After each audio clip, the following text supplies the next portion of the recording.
Hey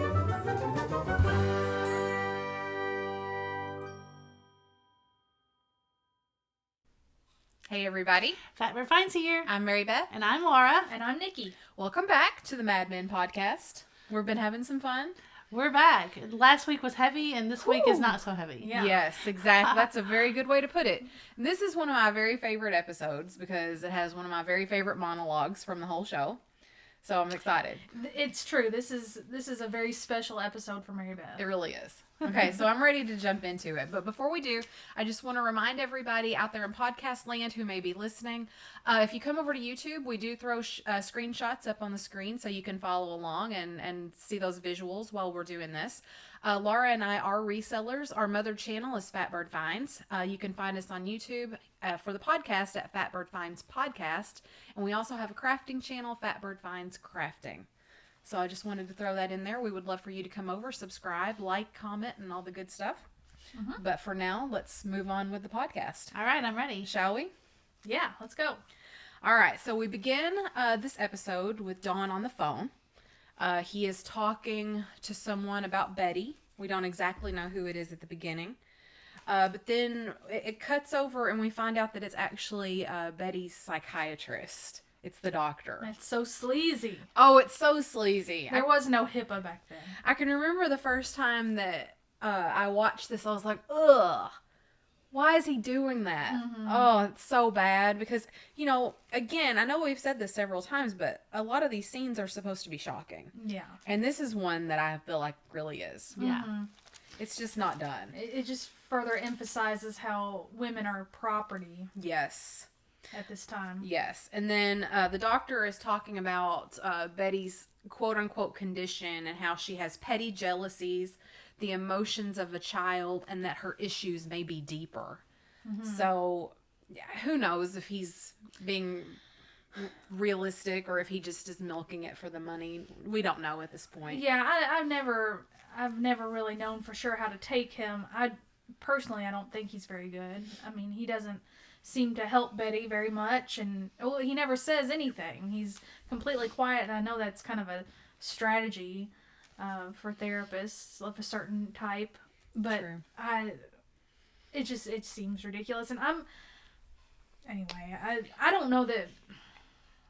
I know that we say that Betty is childlike in a lot of ways, but the problems she has, the emotional problems, I don't feel like are childlike. I feel like that's degrading to characterize them that way. I think they're just the problems that any human would have if they were treated the way Betty's treated. I think she's childlike in her naivety. I can't say that word. Naivete. Mm-hmm. In some ways. But anyway, we'll move on. Yeah, she seems young to me. I mean, I guess it's my age. She seems like a kid to me. Anyway. Yeah. I mean, for real, not childlike, but she just is young. I think a lot of that is the naivete, you know, and I think that's because she and other women like that are raised a certain way. Maybe so. They're simple creatures. They're just meant to look pretty, get married, and have babies. Maybe so. And that's all they're meant to know or do, and so they seem really simple and childish, I guess. I don't know. Maybe so. All right, so next scene, we go to Roger's office. We see him pouring a big glass of milk with a big helping of vodka as well. So he's drinking milk for his ulcer. He's on the phone with his wife, Mona. And we learn that Mona is going out of town. I don't know if we know this at the beginning, but her mother has taken a tumble down the stairs, and so Mona and the daughter Margaret are going out of town. Yes. Bert then comes into the office and he is having a conversation with Roger about the Nixon people are coming in at the end of the week. Roger's of course drinking, he's smoking, he's puffing like a chimney, and Bert. Just so you know, Bert is the boss. He hasn't been shown much yet. But Bert is the Cooper of Sterling Cooper. And he's like, stop smoking. Stop smoking. It's a sign of weakness. And then he tells this big story about Hitler and somebody. Neville. Yeah. Neville Chamberlain. Yeah. Yeah. Apparently Hitler deprived him of cigarettes in a meeting. And at the end, he was just like, he got whatever he wanted from the British. And Roger's like, all I know about this story is Hitler didn't smoke and I do. Yeah, which is a good point. You can't argue. So after that, we go into the hallway. All the guys. Wait. He calls him Peanut. Yeah, at the end. Yeah. He's like, good night, Peanut. Yeah. What do you think that means? I mean, he's just degrading him. He's just demeaning him like a kid. I thought it was a term of endearment. It's kind of an endearment, but it's also, I mean... Something you would call a kid. Yeah, but we learn later on, I think. I don't think we know this yet, but Cooper has been like a father figure to Roger. Yeah.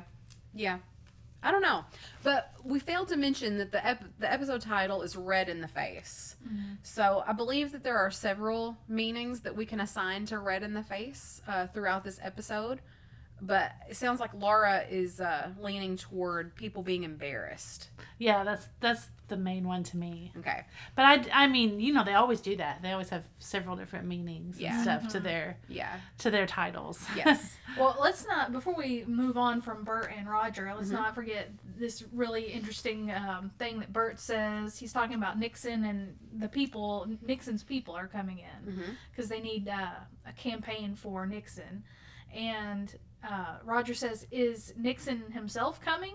And Bert says, thankfully no, or else I'd have to move the piano out of my office. What does that mean? Yeah. Like Laura had a theory. We're trying to figure out what that means. Laura had a theory. Oh, yeah. My theory was maybe his ego is so big that, he needed to make room for him, in the office.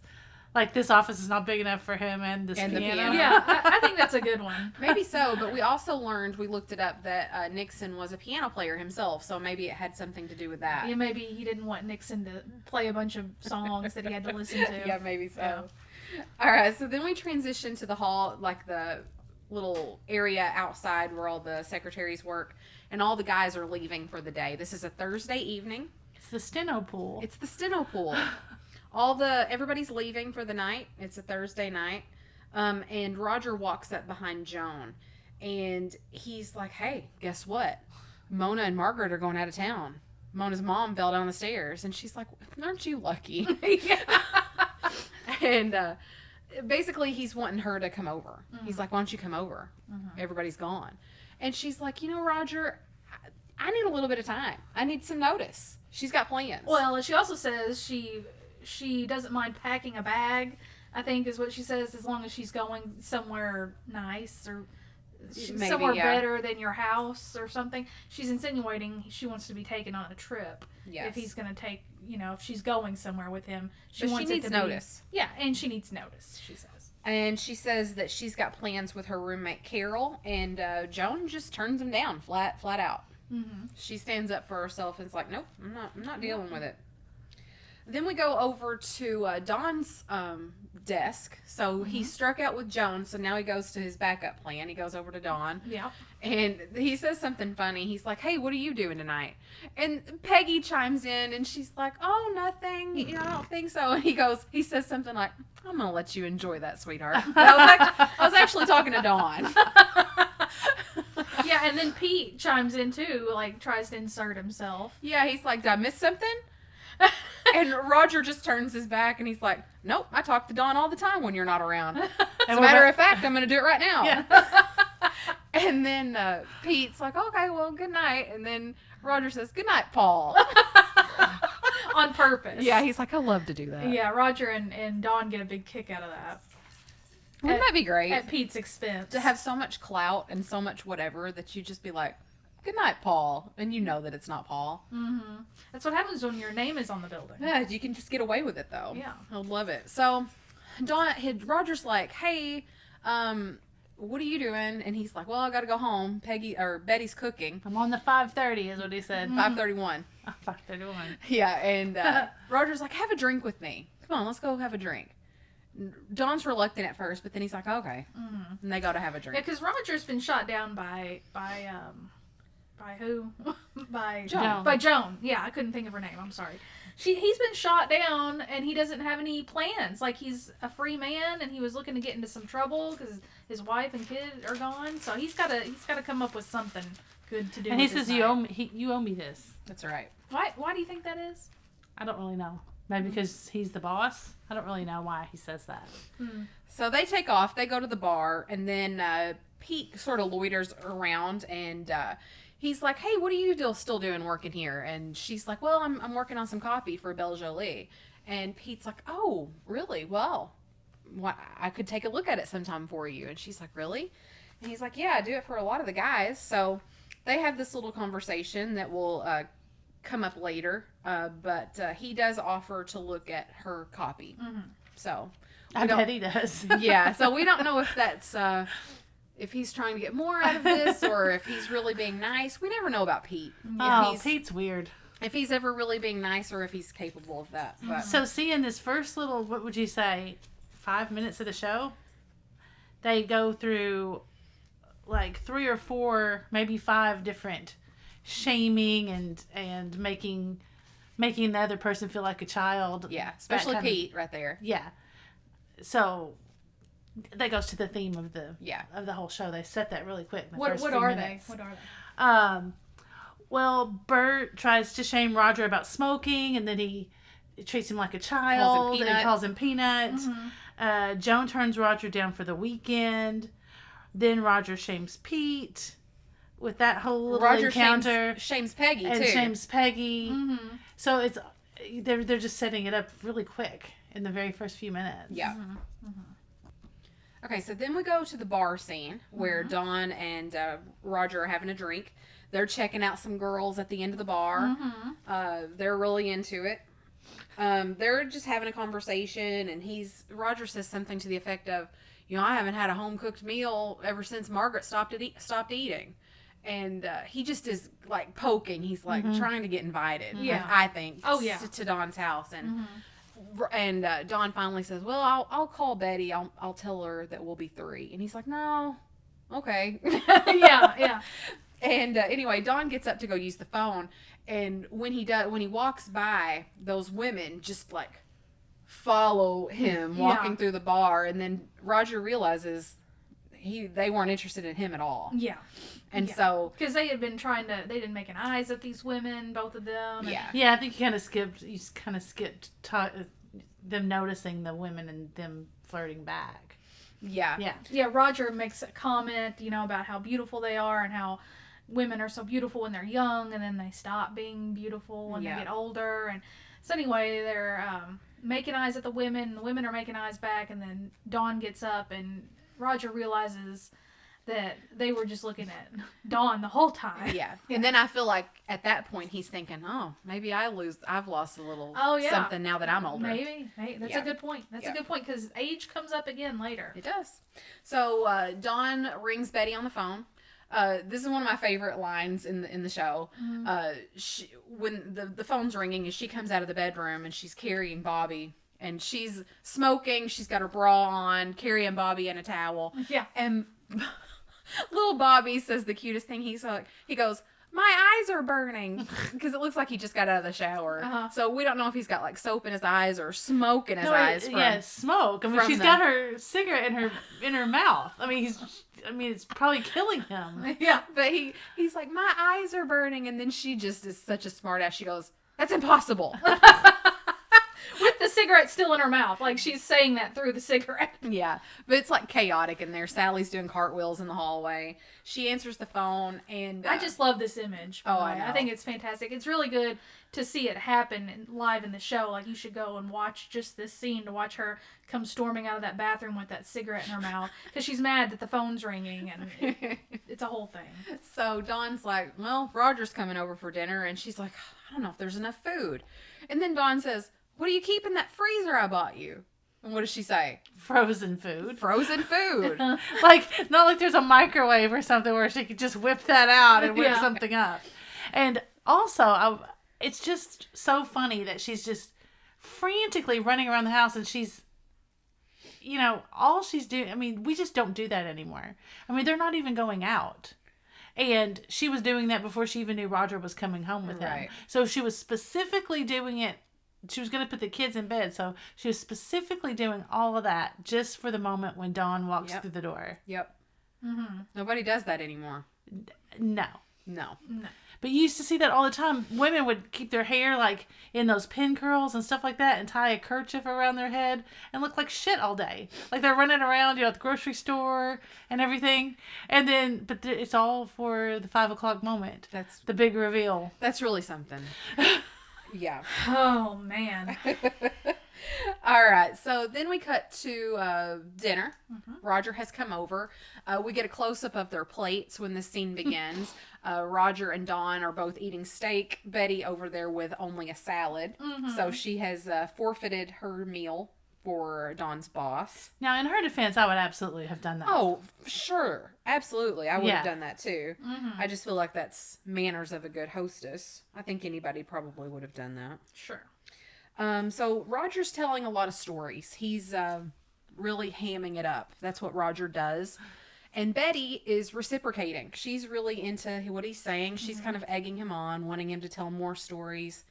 They're just being really friendly with one another. Roger is a huge flirt. That's just how he is. He flirts with everybody. That's just him. And Betty is reciprocating a little bit. She's giving it back, Yeah, but we have debated, the fact that she's also trying to be a good hostess, which means you have to act interested in the guest man's story. Sure. And, so how much of this is that she's enjoying the conversation and enjoying Roger's attention, or is she just faking it? Is this totally faking? I don't think she's totally faking. I think that she really likes this kind of attention, this flirting from Roger. But I'll go one further for you, and maybe nobody's thought of this, and maybe this is totally incorrect. But Betty has a really, I hesitate to say intimate, but a really close connection with her dad. Like, she and her dad are really close. And I almost feel like this is a fatherly admiration. Like, she's really into these stories that this man is telling, and not because she's interested in him. She's just interested in, I don't know, in that generation of man, perhaps. Yeah, well, because her dad was in the war, but I think he was in a different war. Yeah, I think he might have been in the first war. Yeah, I think so too. And Roger was in the second one, so maybe she, like you said, maybe she's used to hearing war stories. Yeah. And you're right. Yeah, like maybe it's a callback to that. I don't know. Maybe I'm wrong. I just don't I would venture to say that Roger is her dad's age. They're close. They're close. I think Roger might be a little younger. I mean, because Roger's probably at least late 40s in the show. Oh, but I think the dad, the dad is near death. Well, I mean, not of elderly old age, but I think he's in his 70s. I think he was in World War One. Okay. I think we learned that later. Oh, yeah, because that Kaiser helmet, Yeah. Anyway, so she is definitely into his stories. She's into the whole conversation. And I think that this is a really good shot here. She totally is fixated, wide-eyed, all attentive on Roger. And there's Dawn in the background just sort of, he notices. He notices for sure. He's like, well, okay. Yeah. She's into that. Whatever. So then we cut. Go ahead. I was just going to say, she's got to be starved for attention. Yeah, definitely. Just starving for it, for conversation, for anybody that's that interested in her. Yeah. Because Dawn doesn't give it. No, sometimes he's sweet, but he doesn't do the... And let's not forget, Dawn doesn't talk about himself. No. Dawn has a secret past. No. Dawn doesn't give up information about himself. Actually, in this conversation, they're talking about skinny dipping, Roger is, and Dawn says, well, we used to swim in a quarry, and then Roger fishes. He's like, oh, I always thought you were from a farm, the way you drop your G's sometimes. It's a pivotal moment in the scene because Betty cuts her eyes over at him, and he looks uncomfortable. Yeah. And I mean, it's just like this brief moment where you can read it on people's faces that Betty's wondering the same thing. Betty wants to know where he's from. And she's his wife. She doesn't know where he's from. And Dawn changes the subject. Oh, think it's time for more alcohol. Yeah. He gets up. Yeah, I mean, he definitely made it clear that he didn't want to answer that question. Yeah. So Betty is stoked that somebody is paying attention to her, having a conversation with her, and she's loving it. We cut to the kitchen. They're cleaning the table. taking dishes into the kitchen. Dawn goes to the garage to look for more liquor because they're out. And Roger gets fresh. Well, let's back up just a little bit here. Okay. They have been drinking a lot. Oh my God. Like, it's a major point to make that throughout this episode, Roger and Dawn drink more than any human can possibly. I mean, they were drinking at the bar already. Yeah, they had probably a couple drinks at the bar, and then they come to dinner. Go through a bottle of wine. It shows them go through the bottle of wine and then move on to vodka. And then Roger is sad because they finished the vodka, and he's like, "What else you got?" So they're going on to their third bottle of something. Yeah, Roger's like, "How can you remedy this sad situation?" Yeah, yeah. So I mean, he's barely walking at this point. So he stumbles in here and starts making the moves on Betty, saying things about how tiny she is after having 2 babies. Yep. And he said, they had a cake that Sally had decorated. It said Mom and Dad. Mm-hmm. And so he comes in here and said something like, I ate the M from Mom. You know, be sure you tell Sally. Yeah. That's what he said. Yeah. Because Sally did it. And he said, be sure you tell Sally I ate the M out of Mom. Oh, God. I ate the M out of Mom. Yeah. God, what a line. What a line. So, anyway, he's just being a drunk Roger. Yeah, here. and we don't have to decipher. I mean, as you see in your shot there that you took, I mean, he flat out made the pass. He didn't just hint around about it. Oh, yeah. And he's like, you've been making eyes at me all night. Yeah. Mm-hmm. I know I'm giving you hot pants. Yeah. Yeah, hot pants.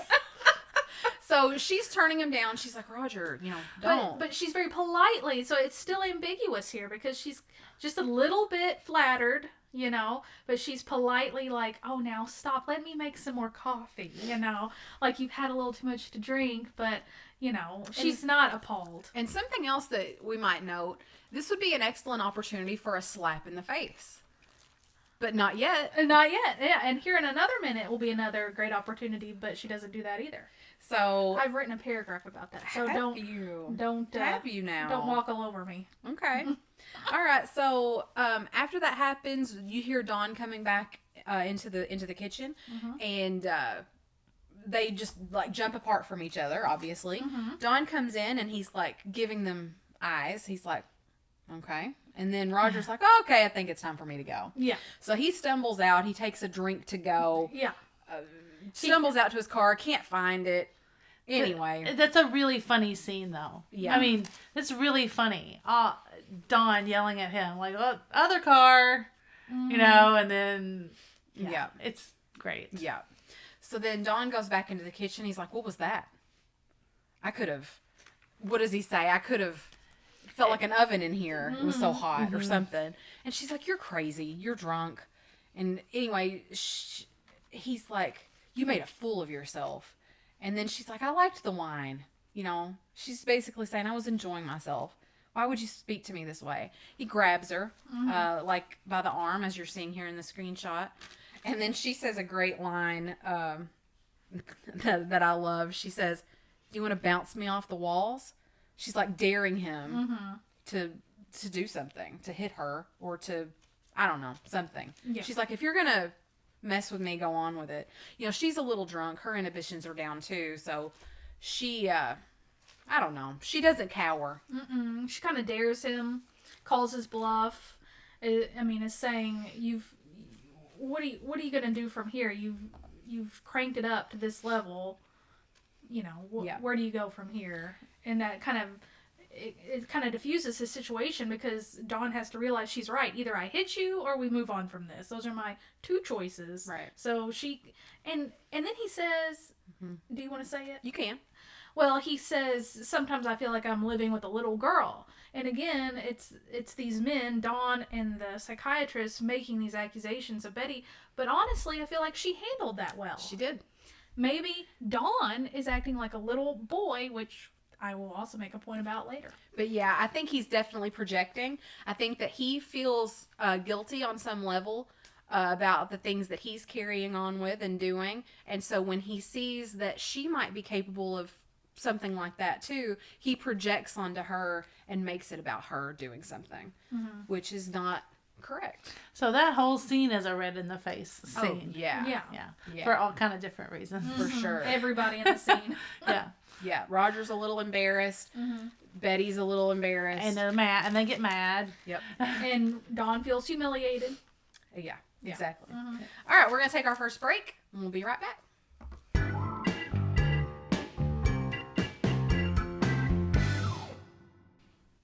Okay, my favorite scene. It's time. Well, this isn't my this is probably one of my favorite scenes, but definitely my favorite prop in the whole show. My favorite thing ever. Yeah. This This has bled over into her own personal life. It really has. We go into Pete's office. Pete comes in. The boys are following him. He's got a blue box in his hand. And anyway, he's talking about he has to return a wedding gift.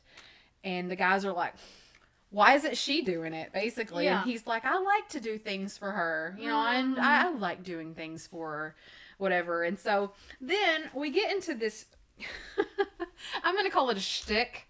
Because I don't know what There's another Yiddish word. I'm sure there is. I don't know what the correct terminology is for a joke like this, but it's like a joke retold over and over a million times, and it's just hilarious.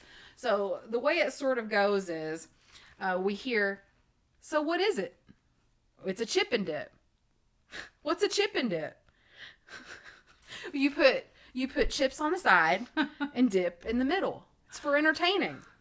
But what is it? So they just keep like reiterating this whole conversation.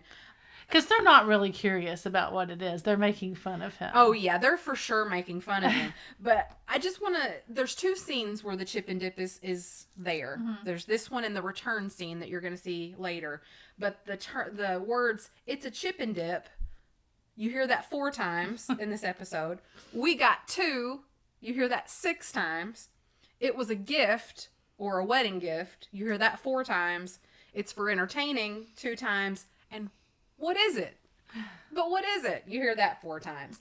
But he says, we got 2. It's a running gag. It is. That's the name of the type of joke. Yeah. Running gag. It's a running gag. But anyway. It's the infamous chip and dip. It's just hilarious because Pete's into it a little bit. You know, he defends his chip and dip. He's like, and then he goes on and he's like, you know, one of our friends have one, and they made this dip with these little brown onions. It was very good. And then you see Kenny. He's like, oh, okay. He's like, give me that recipe. I'll have to write that down. Yeah. So they're like, they're making fun of him. They're making fun of him. Pete's a little more domestic than they feel like he should be as a man. Yeah. And Pete's really taken to this husband role, and he's not really embarrassed about it, but maybe he's starting to feel like he should be. So anyway, the chip and dip is an infamous episode. Yes. And here you see the chip and dip. The infamous chip and dip. So this is obviously not the chip and dip from the actual episode, but a fun fact, the chip and dip that's shown in the episode belonged to Matthew Weiner's parents, and he put it in the episode because he thought it would be funny. So on this podcast, along with doing the Mad Men review, we also sometimes point out items in the show that are vintage, because as you can see behind us, we do resell vintage collectibles. So we're going to point out the chip and dip to talk about today. So this is a Metlocks chip and dip. It's a sort of a misconception that the chip and dip in the episode is made by Brad Keeler, but that is not correct. It is a Metlocks chip and dip. The lid does come off, so you can put dip in the middle. And it's very good. It's very good. And this is also very hard to find. So, for example, I've been looking for this for years and years and years. I've only ever seen 2 in like quote unquote real life. I saw one for sale on eBay that was sold years ago, and then this one. Those are the only 2 I've ever seen like available. Mm-hmm. So, and you were lucky enough to get this. Yes, I am. So I'm gonna, if you want to know how I came about this, that's a really cool story too. I'll link that video in the description. Yeah, there's a great video about that. Oh yeah, because the way that this came into our lives is a quite great story anyway. It's nothing short of a miracle, and we're not kidding, and you need to watch that video. If that doesn't pique your interest, yeah. nothing will. We don't know what will. It's really true. All right, so, and also my my Mad Men companion in there talks about Brad Keeler being the first to do like the lettuce and tomato stuff. Yeah. That's not correct. The companion is wrong. It was Royal Beirut, in case anybody was wondering. All right. All right, so we've established that Pete is domestic and they're making fun of him about it. And that's just one of the themes that we will revisit throughout this episode is the issues with Dawn and Roger is one theme, one storyline, and then this thing with Pete and Pete's identity, as we've been looking at the past few episodes. Yep. All right, so then we go into Dawn's office. Roger comes in, kind of tail tucked. He's in there to apologize. He brings in a bottle of, quote unquote, the good stuff, as he says. It looks like a bottle of rye to me. But he goes in there to apologize to Dawn. And Dawn's like playing sheepish. He's like, I don't even know what this is. What are you talking about? He's playing it coy. And Roger's like, you're not making it easy for me, but... And then he tells this story about once when he was drunk and he essentially just parked in the wrong garage and went into the wrong building. And he goes, what I'm trying to say is we've all parked our car in the wrong garage. And so Dawn just sort of makes a joke at the end. He's like, Betty's going to want her glass back, and sort of breaks the tension. But, That's what I would rename the episode. Oh. Yeah. Betty's going to want that glass back? No. We've all parked in the wrong garage. Oh. Nice. Yeah, because all throughout the whole episode, that's what they're all kind of going back and forth, confessing, accusing each other of all these silly, embarrassing things that happen. I like it. That's a good one. Good one. Okay, so then we go to the department store where Pete is returning the chip and dip. And again, most of those lines ensue again when he gets to the counter to return it. Look at her hat. He's in line. Yeah, he's in line here with a bunch of women because this is women's work, to go to the department store and in the middle of the day. In the middle of the day, right? So he's here in line with these women. He starts complaining about how long it's taking, and they start talking about him or talking to him about how adorable it is. They say he's adorable for being a newlywed and coming to return that gift. This other woman, she's talking about how her husband wouldn't do such a thing. He'd be drinking with his buddies at lunch. Yeah, because he's in advertising. Yeah, he's in advertising. And Pete's like, I'm in advertising. Sterling Cooper. And then she's like, oh, well, my husband's Jim Wallace. BBDO. Yeah, BBDO. And Pete says, oh, I've never heard of him. And she says, that's because you're here at lunch. Yeah, right? So these women are, they're ragging on him and, kind of emasculating him. He's just further and further, being put down. Yeah. Emasculated. Yeah. And humiliated. And so, go ahead. I was just going to say, he finally gets up to the counter.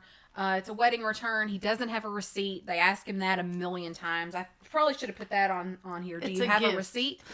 That's what he says. It was a gift. Yeah, all those times he says it's a gift. It's because this woman keeps asking if he has a receipt. Do you have your receipt? No, it was a gift. We got 2. We should have registered. We did register. Anyway, it's this whole shtick. It's a running gag. It really is. And finally, I'm trying to think about what I was going to say about that. You've got to give your line. Oh, that was what it was. Yeah. So one of my favorite lines. This is my favorite quote from the show. It is he goes up there and he goes, we got 2. It's practically 4 of something. I don't know. It's just the way he says it. I wish I had $1 for every time that you've said that, like in real life. Yeah. She just says that all the time. Well, if anybody ever it's practically 4 of. If anybody ever says anything about having 2 of something, I always say it. It's practically 4 of something. It's Mary Beth's shtick. Oh, and don't forget to mention his buddy that shows up. Oh yeah, Matherton. Yeah. So one of his college buddies shows up. He's getting his racket It's restrung. a squash racket. Oh, is it squash? I thought it was racquetball. Well, whatever. It's just something really hoity-toity. Okay.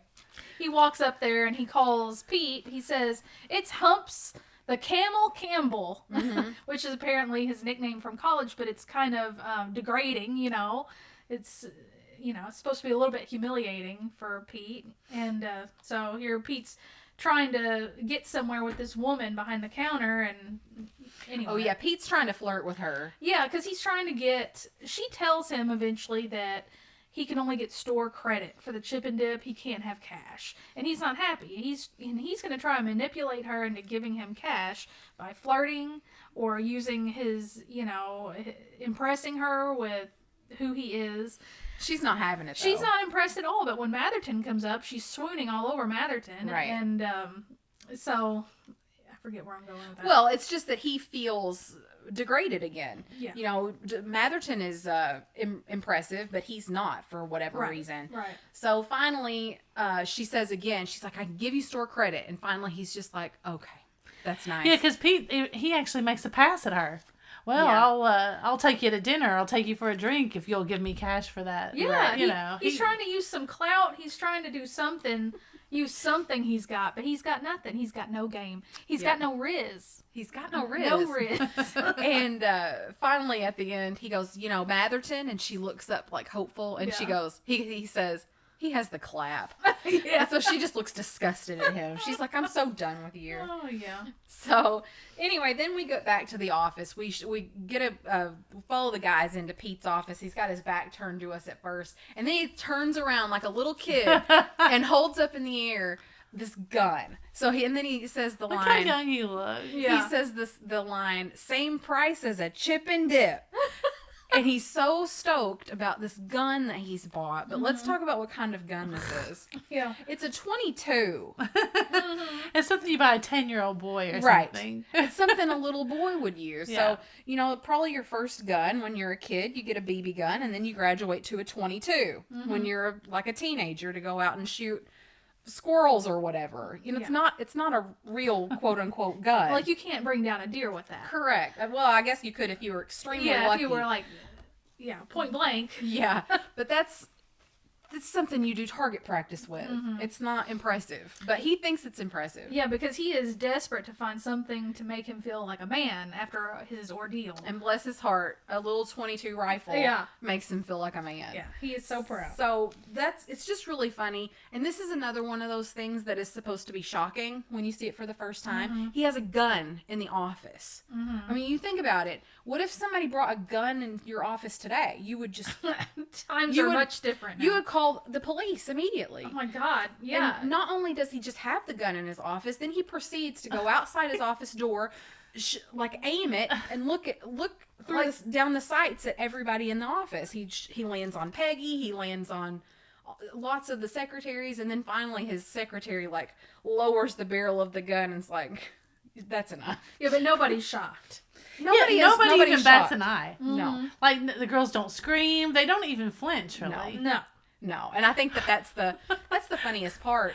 Talking about guns, and here's an interesting thing, and I don't know if you guys experience this. I grew up in a very farm, very country, very hunting part of the country in Kentucky, and it was nothing for guys to come to school after they had been hunting with their guns on the back window of their trucks. Yeah, not thinking anything about it. People used to, mount their guns on the back windows of their pickup trucks. No big deal. That happened all the time. But my God, if that happened today, they'd be arrested. Some of my favorite home movies, I'm like, my dad is hunting and we've all gone with him. We've got the baby, my brother, he's in the baby seat. My mom's got her little picnic outfit on or whatever. And in the station wagon, with the back of the station wagon opened up, and my brother's plopped up on there. My dad's in his hunting outfit with his hat, and he's going out and shooting. I guess he's duck hunting. I guess he's hunting, I don't know, some sort of bird. Okay. And he's got the dog with him and everything. But my job, and I was like all of 4 years old, I had to go get the shotgun shells out of the field, like the empty ones, because he refilled his own. So I put them on my fingers, and I go get some more and put them on my fingers. What a great story. That's funny. So, adorable. They just these days you would flip your shit. Like, you'd be afraid a bullet would ricochet off and hit the kid, or, there just wouldn't be anything to do with the gun thing happening. Yeah. It's just totally different time, for sure. Mm-hmm. For sure. But I love that scene. I think that's just really fun. All right, then we go to a meeting where they're talking about strategies for the Nixon people who are coming in. Mm-hmm. This is like a preliminary meeting because remember, we've got our Nixon people coming. So they're just talking about strategies. And the question comes up of who he'll be running against. And Bert keeps saying, it's going to be Kennedy. Like he says that 2 or 3 times in this scene. It's going to be Kennedy. So, but Roger's not impressed, I don't think, with Kennedy. And he makes several digs at young people in this meeting. And Don's not super stoked about it. You know, Don keeps giving him these looks. And I think it's because he's bashing young people. And then Bert even makes the comment, remind me not to hire young people. Mm-hmm. Well, yeah, they really rake Pete over the coals again in this meating. Oh, yeah. Yeah. Oh, yeah. I mean, it's the whole time, the whole episode. That's right. They make a comment about... about... he says... Pete says something about Elvis. Well, yeah. Somebody makes the comment, you know, Kennedy doesn't even wear a hat. Mm-hmm. And then Pete says, you know who else doesn't wear a hat? Elvis. And then that's when Bert says we need to stop hiring young people. And then Roger puts on his glasses. And he puts his glasses down low on his nose and starts looking down at the paper. And he says, can we let the adults talk now? Yeah. Or something like that. Yeah. And he's kind of insinuating Don and himself as being the adults. And Don, that's when he makes this face that you're seeing on the screen. He looks over at Roger and he's kind of disgusted to be included in that group with Roger looking so old with those glasses and being a fuddy-duddy about hats and about Elvis, you know. Well, and don't you get the feeling that Don doesn't want to do the Nixon thing? I feel like his politics, he doesn't want to do the Nixon thing. Yeah, maybe. I don't think... It's hard. Don's so hard to read. I think Roger does and Don doesn't. And I don't think that, you know, Don's not contributing. You know, when they come back from the restaurant, well, I guess we'll get to that when we get to it. Okay. So then we follow Don home. Betty is cutting the strings off of roast beef. And looks delicious. Mm-hmm. Don comes in, he looks down, and he goes, oh, a whole roast beef. You know, it's just me tonight. And gives Betty, like... You do realize it's just me tonight. Gives her, like, the most hateful, disgusted look ever. Just, he could not look more ugly at her. And she's just like, FML. Yeah. You know, she just... Well, that's just another childish thing. And he walks by and, like... he walks off from her and just flings his hat. Yeah. Mm-hmm. In the general direction of a table or something. It's just awful. I've forgotten something. Oh, no. Yeah, back in the gun scene, when he gets the gun, he's showing it off, and I think the first thing he says is, boys will be boys. Mm-hmm. And that's my name of the episode. Ah, gotcha. Boys will be boys. So that applies to Don and Roger's little competitive, beef that they have. They're just trying to one-up each other. And then, of course, Pete being a boy. And anyway. Yeah. Speaking of Pete being a boy. Yeah. So we've just gone from Don being a big baby. Yeah. Talking down to Betty. And now we go to this scene where it's very interesting. We see Pete here, like in the dark, in the corner, holding his little 22. He looks like a little kid. He looks like Ralphie after he shot his eye out. Yeah. And we hear Trudy off screen yelling at him, like just berating him. I can't believe, how could you buy that stupid gun with the money from that present from my aunt? And she's just so mad at him, and it's a slow close-up on him as it pans to his face, and he's just looks so defeated. Yeah, she's chastising him, and yeah, he's emasculated. Oh yeah, I mean, he is put in his place. Feels like a little kid who's about to be grounded. Mm-hmm. Yeah. Let's take our next break. Okay. And then we'll finish up right after this. All right.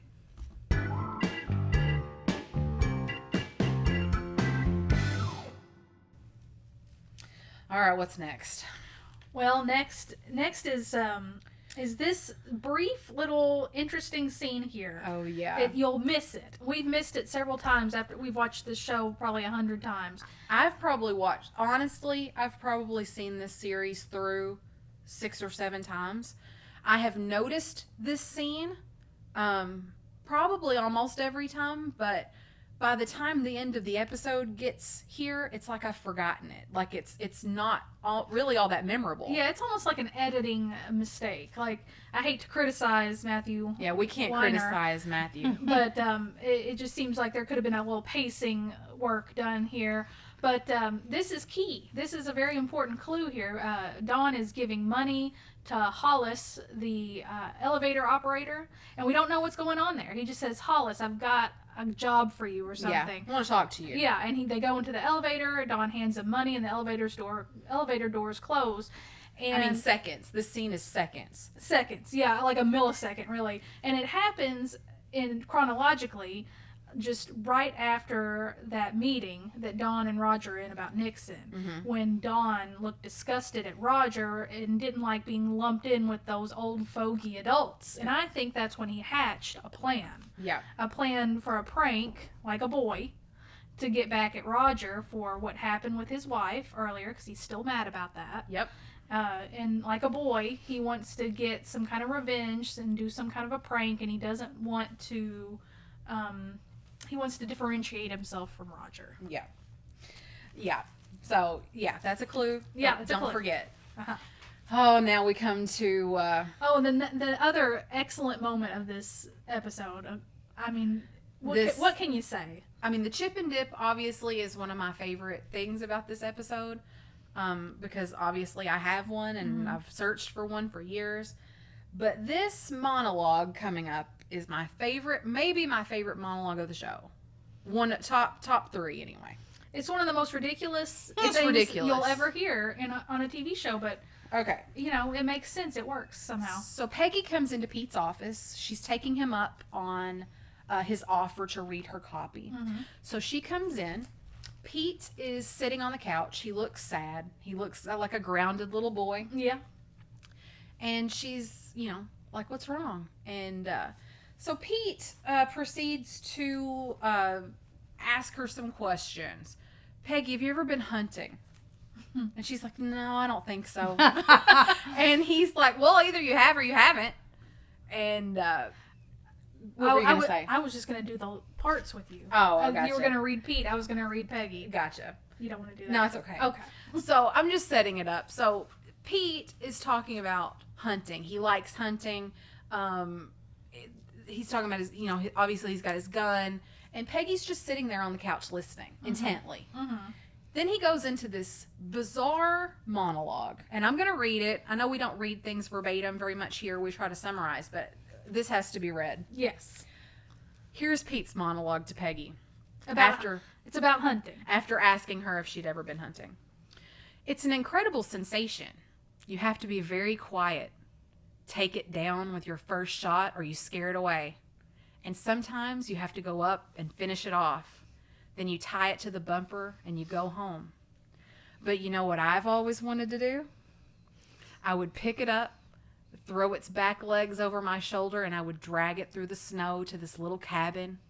And there I'd hang it up between a couple of trees, cut it open, drain it, dress it, and then I'd take my big hunting knife and I'd cut this loin right out of the side. And I'd go into the cabin and there'd be this woman waiting for me, standing by one of those old stoves with a black pipe. And I'd hand it to her and she'd put it in a cast iron skillet, and then I'd sit at the table and she'd bring it to me. And I'd wipe my knife on my knee and I would eat it while she watches. And then what does Peggy say? Peggy just is dumbfounded. She's got the best look on her face. Elizabeth Moss is excellent. Oh my God. With just facial expressions, and she's just like breathless and her mouth is hanging open, and she looks at Pete. She says, "That would be wonderful." After that crazy ass story, that would be wonderful. She is so turned on by that. She is. And it further supports it what happens next. Yeah, so out this scene here. After he finishes telling that story, they are framed in this scene in such a way that this has to mean something. The camera angle is about belly high, and maybe that is a hint, speaking of the belly, for what's to come. I'm not sure. But they just look so interesting and so peculiarly placed on that couch. It looks strange. Mm-hmm. So I want to know what you guys think in the comments. Let us know what you think about this framed scene right here with Peggy and Pete. But then Peggy leaves. She leaves, and she is discombobulated. She is like wandering with her eyes. Her mouth is still hanging open. She's like, she's breathless, and she's looking around, and she's like stumbling, like in one direction, and then she's like, no, I don't know what I'm doing, and she's going the next She grabs her purse off her desk. Yeah, like violently. You don't really know what she's feeling. You kind of suspect what she's feeling. Then she goes up to the snack bar, like the food cart. The food cart. And she says, Elizabeth Moss is in this great voice. She's like, give me a ham sandwich, that big one. No, give me a ham sandwich and a cherry Danish, that big one in the back. So apparently she's so turned on that it's made her hungry. Like she's famished. Yeah, she's famished. But she is obviously afflicted by this story. Afflicted. Something has happened to Peggy during this story. Something has physically altered her. It made her feel like a woman for him to feel like a man. Yeah. Isn't there a song like that? Probably. You be a woman and I'll be a man. I'm your lady. Yeah. Yeah. So, oh my God, it's just great. Anyway, let us know what you guys think about that monologue. It's one of my favorite things in the show, just because it's so ridiculous, and he is so hungry to be a masculine person. And she is so hungry for a ham sandwich and a cherry Danish. But the funny thing about Pete is that he likes the chip and dip. He likes the domestic part of himself, but he's yearning to be a man's man, to be one of the boys, to be seen that way, and he's just not. He's different. Mm-hmm. And, there's an interview by Matthew Weiner that I shared with Laura this week, and it talks about there are two main questions that go throughout the whole series, specifically the pilot, but it carries itself throughout the whole series. And the first question being, is this all there is? Isn't there more to life? And the second question being, what was it? Am I enough? Or what's wrong with me? What's wrong with me? Yeah. So the first question being, is this all there is? And the second question being, what's wrong with me? So I feel like Pete is asking himself that here. Mm-hmm. Like, what's wrong with me? Definitely. And then Peggy, when she's like dazed looking for her sandwich, she's thinking it too. She's like, what's wrong with me? What is this strange new feeling? Yeah. Yeah. All right. So then we have a quick cut to the grocery store. Betty is doing her grocery shopping. Don't forget, guys, Betty has this strange relationship with our friend Helen Bishop's son, Glenn. So if you'll remember, a few episodes ago, Helen asked Betty to come over and watch Glenn. Mm-hmm. Because she had to go help with John Kennedy's campaign. So Helen's campaigning for Kennedy, and Dawn's campaigning for Nixon. Anyway, so while she was watching Glenn asks for a lock of her hair. And we talked about that at the time. What does that mean exactly? Is it sexual? Is it inappropriate? And so we see Helen come into the grocery store, and Betty, little naive Betty, hey Helen, it's good to see you. And Helen is just like I would be at the store, like, oh God, I don't want to talk to her. And Helen says something like, I was just gonna walk on by and not say anything. And Betty's like, what? And she's like, well, I was going through Glenn's stuff the other day, and I found a lock of blonde hair. Your hair, he says. And Betty says, well, and she's like, well, don't try to deny it. Glenn doesn't lie. And Betty's like, oh, I'm not saying that he's wrong. He asked me for it. And Helen's like, and you gave it to him? And then she says the line, what's wrong with you? So that's another... Oh, yeah. Yeah. Another question. WTF, man. Like we were just talking about. What's wrong with me? Helen says, what's wrong with you? And then Betty didn't slap Roger, didn't slap Dawn, but she slaps Helen in the grocery store. Yeah. So she's had 2 opportunities already to slap people who made inappropriate comments to her, but she takes it out on Helen. Well, she can't take it out on Dawn or Roger I know. because they're men. Yes. And they have the power over her. She has no power in the 1960s as a housewife, except she has power over Helen Bishop, who is also a woman and lower in status than she is. She is the outcast woman. She has no power here. I mean, Betty has no power, but this woman has even less than Betty. And so Betty is able to finally channel these feelings, this anger, and this need to stand up for herself to a safe target, and that's Helen Bishop. Yeah. And I just wanted to throw something in here to see what you 2 thought about this, and maybe this is totally off base, but we just came from a scene where Pete is talking about going out into the woods and providing and getting this hunt and bringing it home. We transition it directly into a scene where Betty's doing the same thing. She's going to the place where she knows to go to gather the food and to provide for her family. So this is sort of her domain. She's there. She feels empowered there, perhaps, and she feels that enough empowerment to slap Helen for saying that to her. Yeah. I don't know what you guys think about that, but I I don't know. I think if I'm Betty, I'm mortified that this girl has said anything to me of the sort. Like, that's way in her past. She, Helen's sat on this for a long time. Yeah.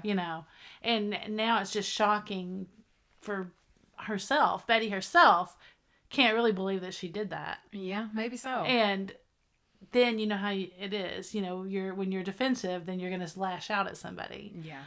And she's probably like, I don't know what the hell I was doing. Yeah. Like, I don't know what I was doing. And maybe that goes back to her childlike tendencies, which we learned about earlier in the episode. Maybe that's true. Yeah, she does have those. Don't bring it up because I have no idea, and how dare you? Yeah. Bring it up to me in this place. Yep. Where I am the queen. All right, guys. So then we transition to Dawn and Roger at lunch. They've gone to lunch, and they are having oysters and endless martinis. I bet they drink half a dozen martinis each in this. Yeah. setting. Oh, yeah. I think they've gone through a whole bottle of vodka. Yeah. Light on the vermouth. Yeah, light on the the vermouth. vermouth. Yeah.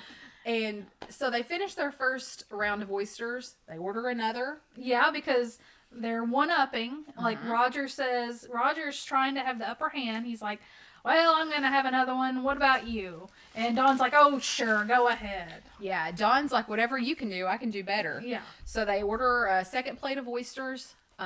Like I said, Roger says, I don't want to see the bottom of this glass. So there's no telling how many martinis they order. And then at the end, they top it off by having cheesecake. Yeah, and it was Dawn's idea that time. Dawn, wasn't it? No, Roger says it about the ancient Greeks. But was Roger intending to order the I cheesecake? think so. Okay. Yeah. Well, there was something at the end that was Dawn's idea about maybe having another martini instead of coffee. No, I don't think so. I think it's the cheesecake, but Roger makes a comment about the ancient Greeks, the athletes having cheesecake, and then Don's like, 2 cheesecake. What's another lap around the steno pool? 2 cheesecakes. So they are stuffed. I can't imagine all that, period. Much less in the middle of the day. 24 oysters, probably 6 or 7 martinis, and a cheesecake. And a cheesecake. Whew, that makes me crazy. Yeah. So then we cut to Betty's house. Francine has come over. She makes a poor excuse at coming over. She brings in a shirt. She's like, here, I got this stain out of Bobby's shirt. And she's like, that's your kid's shirt. Yeah. And Francine's like, oh, so it is. Betty's in the house day drinking, but she makes an excuse for it. She says that she's trying to develop her palate for wines for dinner. And so Francine just wants the dirt. She's like, I heard what happened at the store. What's happening with you? And Betty's like, well, whatever you heard, that happened. I did it. Yeah. And Francine starts making excuses for Betty's behavior. Like, oh, her in that grocery, or her in that jewelry store job. She thinks she's so great. I'm talking about Helen. Yeah. You know, she's so selfish. Her in those walks. Mm-hmm. And see, right when and I think that's right when Betty says she admits right there that she doesn't know what happened and why she did that. Yeah. But anyway, Francine's just taken up for her, trying to make her feel like now we don't have to include her in anything. Mm-hmm. We'll show her whose side we're on. Yeah.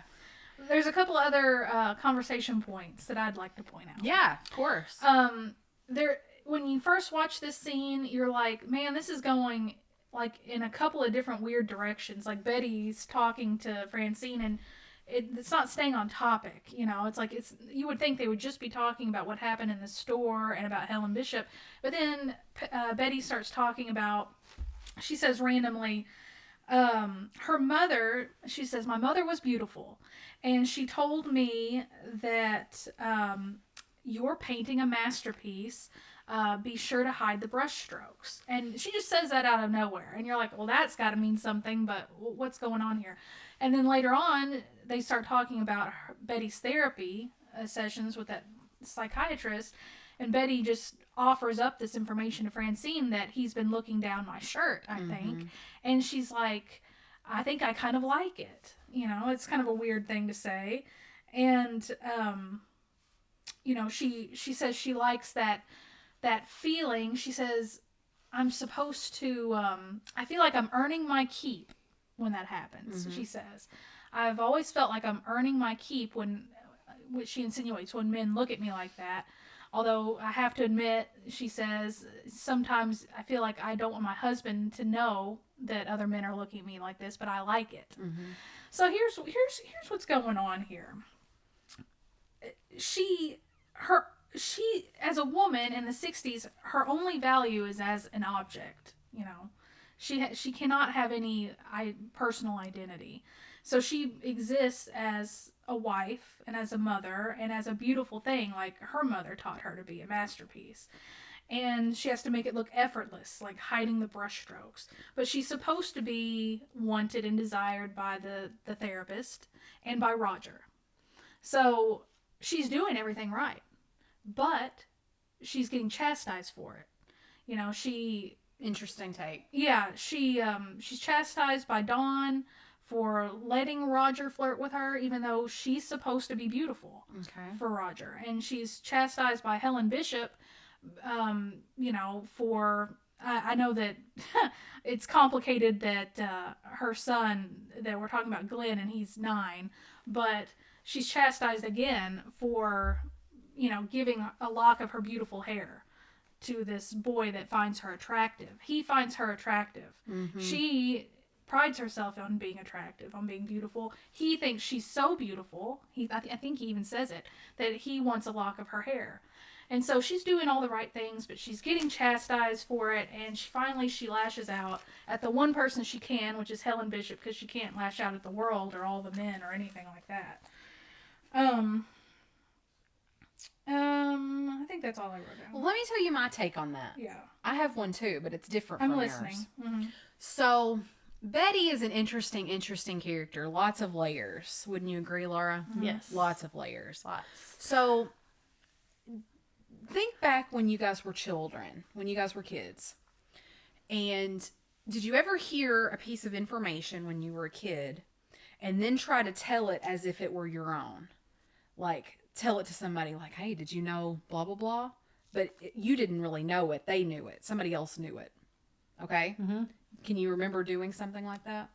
She does this later in the show. Like, she'll learn something and then she'll tell it to one of her friends to make herself seem smart or to make herself seem better than she is. She'll do that later. She hasn't done it yet, but this is the beginnings of that happening, in my opinion. So here, Betty has just been approached by Roger in the kitchen. She's been, basically come on to. My opinion is they're talking about the doctor in this conversation. She doesn't want to admit to Francine that another man has come on to her, but she wants Francine to know. that someone's come on to her. So she puts it on the doctor. You know, I think the doctor was looking at my blouse the other day. I think she just says that. You're right. That could have been about Roger. I think she says it because she wants Francine to know that. And that, in my opinion, makes her childlike. She's putting information out there that isn't really correct, but she wants a reaction. And she wants her friends to she wants to appear to her friends like she's a little better than she is. That's true, but I think you're right that it's about Roger. I think you're right that she couldn't just come out and say, because I guess it would be too scandalizing to put that on her marriage, right, and to put that on Roger. But I think it's all wrapped up in the same point she made about her mother was beautiful. Her mother said, "You're a masterpiece," and she feels like she's earning her keep when Roger came on to her. And so she's tying this into what happened with Glenn. Yeah. She's like, that's what happened with Roger, and it's the same thing with Glenn in her mind. You know, he was coming on to me, and I'm earning my keep because I'm beautiful. Yeah. You know? But I want you to watch her in the next episodes, the next seasons. She does it more and more. Oh yeah, I know what you're talking about. She does that a lot. All right, so that's that conversation. Here we go. Last sort of scenes of the episode. Yes. We follow Dawn and Roger coming back from lunch. They are toasted. They are so drunk. They're just dragging in there. And we go to Hollis, the elevator operator. I swear to you guys, I've seen this episode probably 6 or 7 times, and I've not ever put this together until this week when Nikki pointed it out to me, and I felt so dumb. So they go up there. The elevator is out of order, according to Hollis, and they have to take the stairs. But remember, Dawn was bribing Hollis earlier, so the elevator isn't actually out of order. Dawn has orchestrated a competition, so to speak, with his older boss. So then we go to the stairs. I think they're on like the 25th floor or something. Something like that, yeah. I think later Dawn says something about 23 floors is what he says. So you can imagine the shape they're in. All they've had to drink, all they've had to eat, plus all those stairs, and probably the stairs aren't air conditioned. No. They are sweating. Roger is sweating through his suit. Dawn's sweating too. Yeah. It's not easy for Dawn either. Dawn took one for the team. Yeah. Yeah. I mean, because he got himself all drunk and everything too. Yeah. And it was a little tough on him as well. Yeah. Yeah. Yeah. I mean, they're just, poor Roger's just barely shuffling up the stairs, and he's panting. You feel like he's going to have a heart attack. Oh, yeah. But, you know, Dawn didn't like that conversation about the adults and the kids in that meeting. And Dawn makes him pay for it, I think, here. Yeah. So Roger is struggling, to say the least. I mean, here in this scene, he pretends like he's dropped his tie clip. He's like, go on. Go on. Dawn's like, I can run on ahead. He's like, run. Run. He was just bragging, you know. He was just being a jackass. So Roger is really in bad shape here. So we see Dawn run up to the office. He leans over. He's getting his breath. Oh, he's coughing from all the cigarettes and the martinis.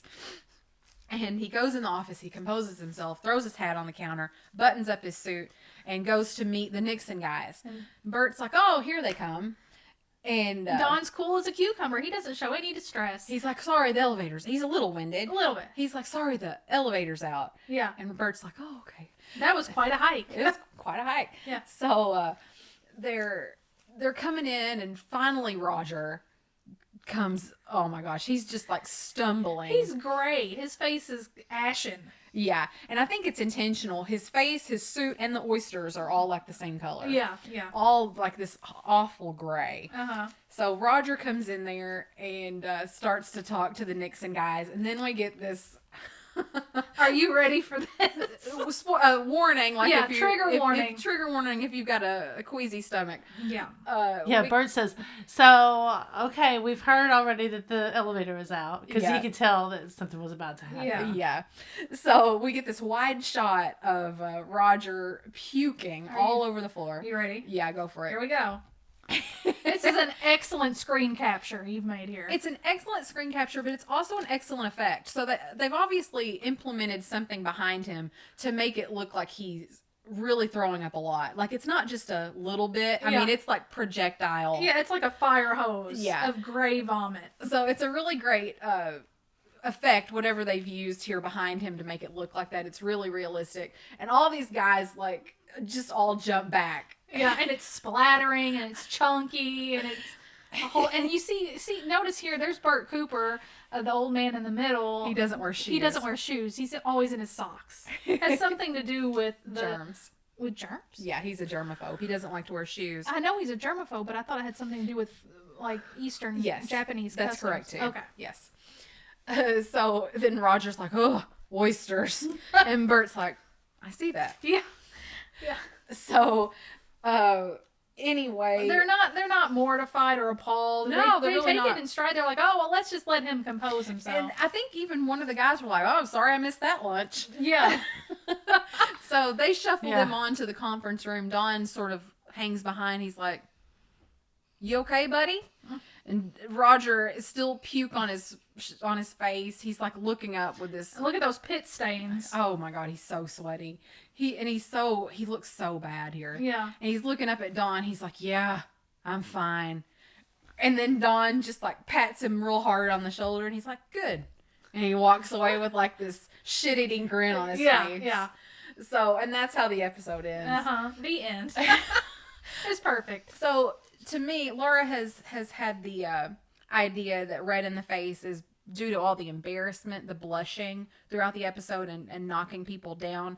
My red in the face analogy of this episode is trying to go up the stairs and literally huffing and puffing, trying not to fall down. Mm-hmm. Red in the face. I don't have one to contribute. You don't? I feel like the two of you have nailed it. It could be several. Well, anger. Yeah. Anger, like Betty slapping, what's her name, in the grocery store. Helen's face. Misdirected anger. You know what I mean? Helen's face after the slap. Yeah, it could be Peggy's afterglow, blushing after that sensual conversation about her ham sandwich, or after she rubs that cherry pastry on her face. So you guys let us know in the comments below what you think red in the face is referring to. That's a fun episode. Yeah, so, it's fun all the way around. Last week was extremely heavy. This week was extremely fun. And I hope that you guys are enjoying this. I hope that some of you are experiencing Mad Men for the first time and that you're enjoying it. That's important. Something I noticed that has happened to me as we've gone back and watched it. So if anybody's watching it for the second time, I think we were way into, I mean, the series is so long that at the end, you know, you start to have different feelings than you had at the beginning, right? And Don's just fascinating to me, and I'm just sort of upset with him at these beginning episodes because he's such a complete asshole jerk. I'm like sad about it. I'm like depressed about it. I'm like, God, oh, he's so awful. You know, so. Yeah, for sure. Mm-hmm. Guys, if you're out there in podcast land, we would love for you to come over and find us on YouTube. This is Fat Bird Finds Podcast. You can also find us on our mother channel, Fat Bird Finds. And, of course, you can find our crafting channel, Fat Bird Finds Crafting. So we would love for you to come over, comment, follow along with our screenshots. And if you are watching on YouTube, don't forget to leave us comments below. Let us know what you think red in the face means. Let us know what your favorite quote was. Let us know if we missed some really cool vintage collectible in the background. We'd love to know all about it. Mm-hmm. If you're not subscribed, guys, please consider doing that. We would love that. It helps our channel grow. And if you guys have nothing else, no, that's it for me. All right, guys, make sure you stay tuned to see what Fat Bird finds next. And we'll see you next time. Bye, everybody.